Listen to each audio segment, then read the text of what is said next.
যুক্তরাজ্য থেকে আসা 4 সদস্যের একটি বিশেষজ্ঞ মেডিকেল দল বিএনপি চেয়ারপারসন এবং সাবেক প্রধানমন্ত্রী বেগম খালেদা জিয়ার উন্নত চিকিৎসায় যোগ দিয়েছেন ঢাকার এভারকেয়ার হাসপাতালে।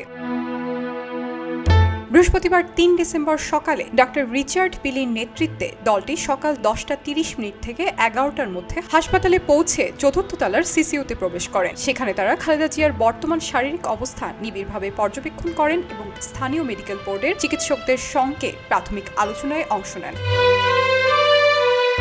হাসপাতাল সূত্রের বরাতে জানা গেছে, বিএনপি চেয়ারপারসন এবং সাবেক প্রধানমন্ত্রী বেগম খালেদা জিয়ার উন্নত চিকিৎসার জন্য চীনের 5 সদস্যের একটি মেডিকেল টিম গতকাল সোমবার দুপুরে ঢাকায় পৌঁছান।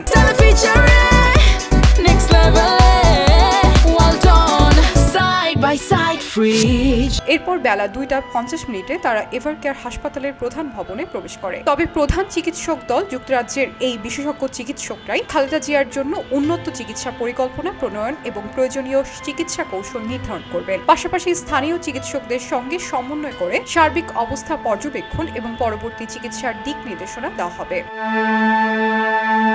গত 27 নভেম্বর থেকে তিনি সিসিইউতে চিকিৎসা আছেন। পরিস্থিতি অনুযায়ী বিদেশে নেওয়ার প্রয়োজন হলে মেডিকেল বোর্ডেই পরবর্তী সিদ্ধান্ত নেবে। এদিকে বেগম খালেদা জিয়াকে ঘিরে রাজনৈতিক নিরাপত্তাজনিত তৎপরতাও বৃদ্ধি পেয়েছে। সরকার তাকে ভিভিআইপি মর্যাদা প্রদান করায় এভারকেয়ার হাসপাতাল এবং আশপাশ এলাকায় বিশেষ নিরাপত্তা জোরদার করা হয়েছে। বিএনপি নেতারা আশা প্রকাশ করছেন যে যুক্তরাজ্যের এই বিশেষজ্ঞ চিকিৎসক দলের আগমনই খালেদা জিয়ার চিকিৎসায় নতুন অগ্রগতি আনবে।